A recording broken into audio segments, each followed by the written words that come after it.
नाच देखते रहे, उनको किसी की परवाह नहीं थी, किसी की फिक्र नहीं थी। ये भी बताने की ज़रूरत है, ये भी आज का गंभीर विषय है कि ये भी बताने की ज़रूरत है कि साहब क्या क्या हुआ है और क्या करेंगे आने के बाद। अगर उनको कहीं गलती से मौका भी मिल गया तो वो क्या करेंगे, तो वो मौका देना ही नहीं है। इसलिए आप सभी से निवेदन है कि आप सब लोग लग जाइए और भाई को जिताइए। अब मैं निवेदन करूंगा परमादरणीय मिश्रा से कि आए और 2 शब्द।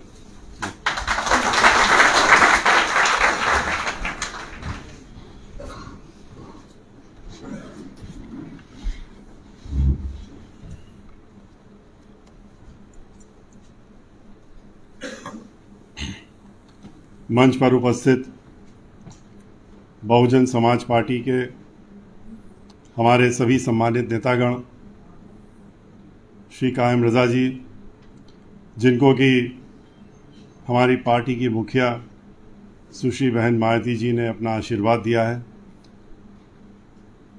और आपके बीच में मैदान में उतारने का काम भी किया है। और आज जो इतनी बड़ी संख्या में समाजवादी पार्टी को छोड़ करके यहाँ पर आप लोग आए हैं, आज आपने बहुजन समाज पार्टी की सदस्यता ग्रहण की है। आप सभी का पार्टी में स्वागत है। और आज के बाद आपको ये एहसास होगा कि अभी तक आप जहाँ भी थे तो भटके हुए थे। आज आपको अपना घर वापस मिला है और अपने घर पहुंचने का काम आपने शायद आज ही किया है। जिस तरीके से समाजवादी पार्टी की सरकार चली थी, समाजवादी पार्टी के क्रियाकलाप थे, वो किसी से छुपे नहीं हैं। सरकार आते ही किस तरीके से पूरे प्रदेश में गुंडागर्दी, माफियागर्दी, दहशतगर्दी और जिस तरीके से दंगे फसाद हुए, और ख़ास तौर से मुजफ्फरनगर के जो दंगा है वो कभी भी भर नहीं सकता है। वो हम लोगों के जख्म हमेशा हरे भरे करता रहता है। और जिस तरीके से ख़ास तौर से दंगे, एक तरफ दंगा हो रहा है, एक तरफ लोग परेशान हो रहे हैं, चीख रहे हैं, चिल्ला रहे हैं, महिलाएं परेशान हो रही हैं, उनके साथ उत्पीड़न हो रहा है, और दूसरी तरफ सैफई में जिस तरीके से महोत्सव मनाया जा रहा था और महोत्सव मना करके जैसे फिल्मी सितारों के साथ में नाच गाना हो रहा था, वो सबसे उसने और भी घाव को लाल करने का काम किया था।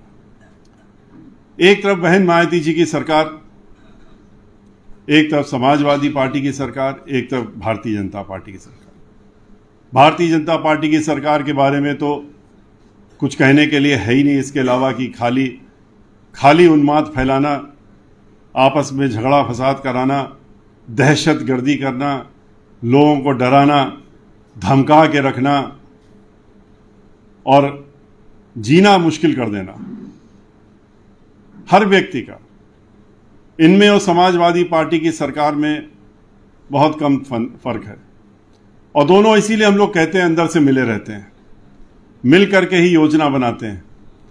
कैसे आपस में लड़ाया जाए, कैसे आपस में भिड़ाया जाए, इसकी योजना बैठ करके बनाते हैं और उसके बाद अपना अपना उल्लू सीधा करने का काम करते हैं।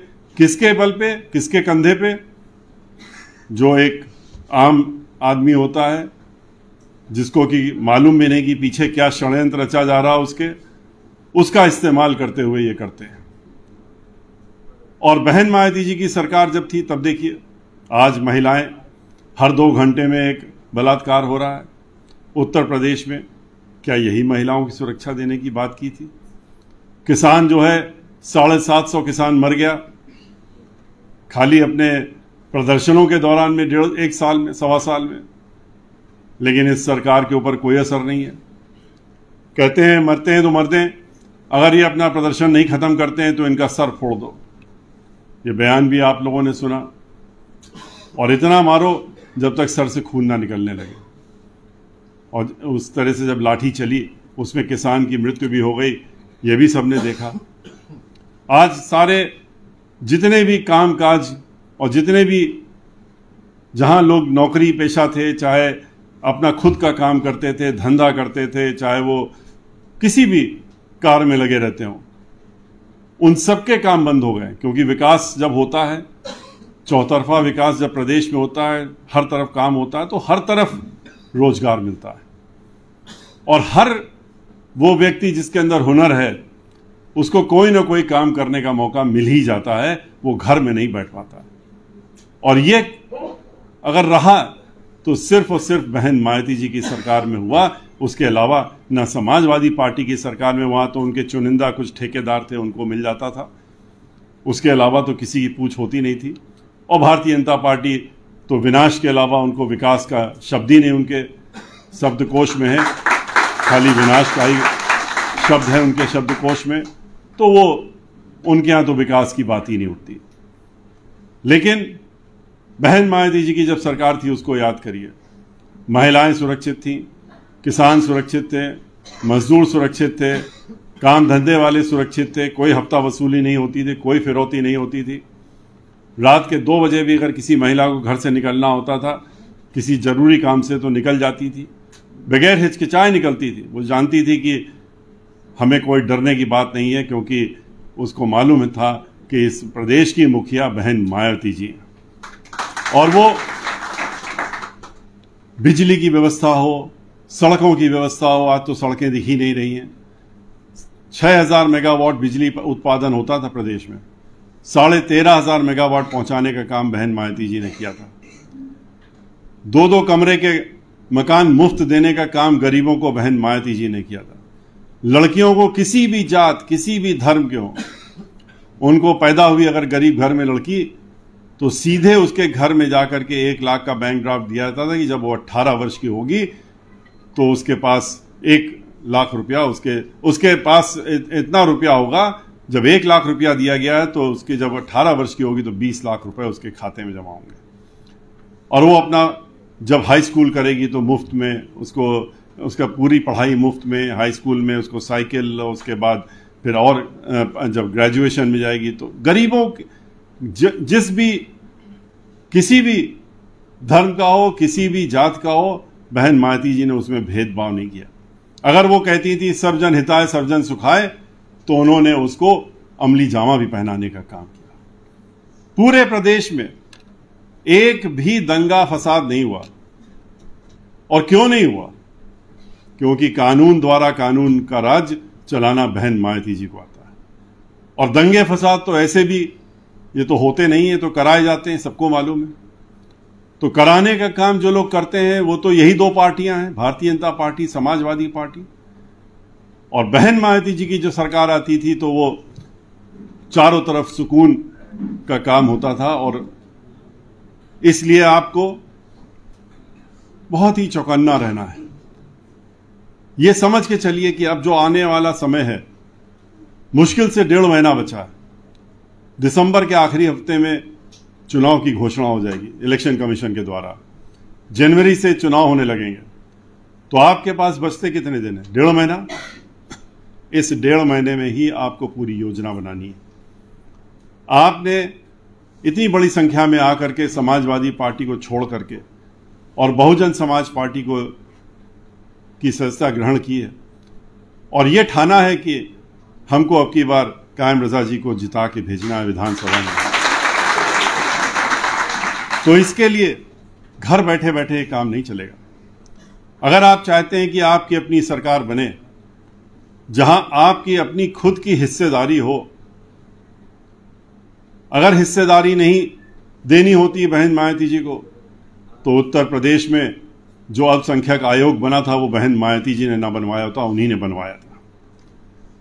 और उर्दू फारसी की जो पहली यूनिवर्सिटी, अकेली यूनिवर्सिटी उत्तर प्रदेश में है, वो बहन मायावती जी ने बनाने का काम किया। उन्होंने, जैसा कि हमने कहा कि उन्होंने सर्वजन के लिए काम करने, उन्होंने कभी भी ये नहीं भेदभाव किया। मुझे याद है कि हमारे अल्पसंख्यक समाज के बड़े लोग जो थे वो हमसे जब मिले थे, हम लोगों की सरकार थी, उन्होंने कहा था कि हमारी भी कुछ मांगे हैं। हमने कहा बताइए, असरदार लोग थे। हमने कहा जितनी भी मांगे आपके दिमाग में आ सकती हैं वो एक बार बना करके हमको दे दीजिए। उन्होंने एक 10-15 मुख्य रूप से उसी में अरबी फारसी यूनिवर्सिटी का भी जिक्र था, उन्होंने हमको देने का काम किया। हमने उसको बहन मायावती जी को देने का काम किया। उन्होंने 15 दिन बाद CMS ऑडिटोरियम में लखनऊ में उन्होंने आशियाना जो है उसमें कार्यक्रम रखा अपना, बहन मायावती जी ने, और सबको बुलाया और बुला करके उन्होंने जो मांगे रखी गई थी 14 या 15 मांगे थी जो उन्होंने आपस में बैठ करके रखा था, उन्होंने उसी समय उनको घोषणा करके और उनको मानने का काम किया और उनको लागू भी करने का काम, चाहे वो लड़कियों के स्कूलों की बात हो या और चीज़ों की बात हो, जहाँ पर लड़कियाँ रहती हैं, जहाँ पर कॉलोनीज़ हैं अल्पसंख्यक की, तो वहाँ पर उन्होंने खास तौर से महिलाओं को ध्यान में रख करके बहुत सी योजनाएं करी थी। तो इन सब चीज़ों को आपको अपने लोगों के बीच में भी पहुंचाना पड़ेगा। और ये जो आपके पास 1.5 महीने का समय बचा है, इसको आपको दिन रात इस्तेमाल करना। बहुत आपने अपने लिए रोटी रोजी का काम तो आप करते ही रहते हैं, रोटी रोजी तो छीनने का काम कर लिया इस सरकार ने।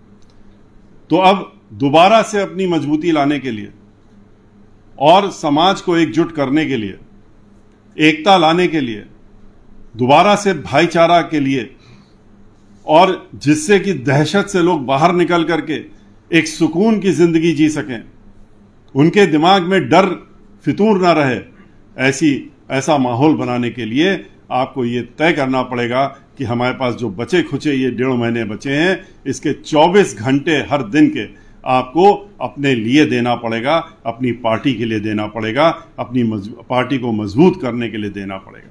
और अगर आप 24 घंटे ये कार्य करेंगे तो ये मान के चलिए कि खाली श्री कायम रजा जी नहीं, बल्कि उत्तर प्रदेश में हम लोग जरूर से जरूर अब की बार पूर्ण बहुमत की सरकार बनाने की तरफ अग्रसर हैं और हम लोग बनाने का काम करेंगे और बहन मायावती जी को उत्तर प्रदेश का 5वीं बार मुख्यमंत्री बनाने का काम भी हम लोग मिलकर के करेंगे। और उसमें आपका भी बहुत बड़ा योगदान होगा। आपको भी खुशी होगी तब कि हमने भी अपना योगदान दिया। इस सरकार में आप भागीदार बन जाएंगे। आप अंदर से आपको लगेगा इस सरकार को बनाने में तो हमारी भी ताकत लगी, हमने खुद बनाई है सरकार ये।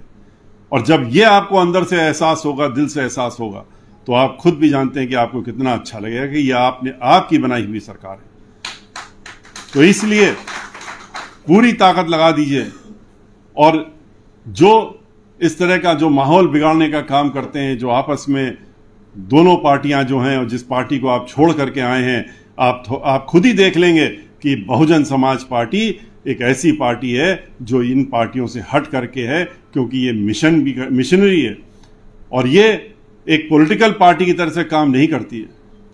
ये गरीबों के लिए, दलितों के लिए, अकलितों के लिए, सभी के लिए, जो मजदूरों के लिए, किसानों के लिए, जो शोषित हैं उनके लिए ये पार्टी बनी है। और इसीलिए हम लोग किसी बड़े उद्योगपति से करोड़ों अरबों रुपया नहीं लेते हैं, इससे अन्य पार्टियां लेती हैं। हम लोग अपनी पार्टी के ही जो हमारे लोग होते हैं वही लोग मिल करके इस पार्टी को चलाने का काम करते हैं, अपनी तरफ से पैसा दे करके और अपना थोड़ा थोड़ा योगदान करके इस पार्टी को चलाने का काम हमारे जो ये लोग हैं ये लोग करने का काम करते हैं। और उसी को लेकर के हम लोग आगे बढ़ रहे हैं। और अब की बार 2007 की तरह मैं पूरे 75 जिले में घूम करके आया हूँ, 1.5 महीने लगाए मैंने, पूरे 75 जिले में गया और मैं दावे के साथ कह सकता हूँ जो माहौल अब की बार मैंने देखा है वो 2007 में जब सरकार बनी थी तब मुझको देखने को नहीं मिला था। उसके पहले भी हम 75 जिले में गए थे, जितना कि अब की बार एक एक दिन गिन रहे हैं लोग कब ये दिन खत्म हो और इस सरकार को उखाड़ के फेंक करके और हम बहन मायावती जी को गद्दी में दोबारा बैठाने का काम करें। इसके लिए लोग एक एक दिन अपने कैलेंडर में गिनते रहते हैं और तारीख को काटते रहते हैं और फिर गिनते हैं कि अब इतने दिन बचे हैं। तो इसलिए आपसे मेरा आप लोगों पुनः आप लोगों को पार्टी के अंदर आप आए हैं, आपको ज्वाइनिंग करी है, उसके लिए आपका स्वागत, आपका धन्यवाद। और इसके साथ साथ मैं ये कहूँगा कि अब की बार आप श्री कायम रजा जी को, जिनको कि बहन मायावती जी ने आशीर्वाद दिया है, उनके साथ इतनी मजबूती से खड़े होइए, औरों को भी लेकर के आए जो अभी भटके हुए इधर उधर, उनके घरों में जाइए, उन साथियों को पकड़िए और उनसे कहिए कि हम अपना सही रास्ते पे आ गए हैं, हमने अपना सही घर ढूंढ लिया है, अब तुम भी अपने घर को ढूंढो, हमारे साथ में आओ और अपने घर में आकर के और हम इस पार्टी को, बहुजन समाज पार्टी को की सरकार बनाने में अपना योगदान दो और उनको जोड़ करके अपनी ताकत को बढ़ा करके और अब की बार अपनी सरकार बनाने का काम करिए। इसी के साथ मैं अपनी बात समाप्त करता हूं, आपसे विदा लेता हूं। जय भीम, जय भारत।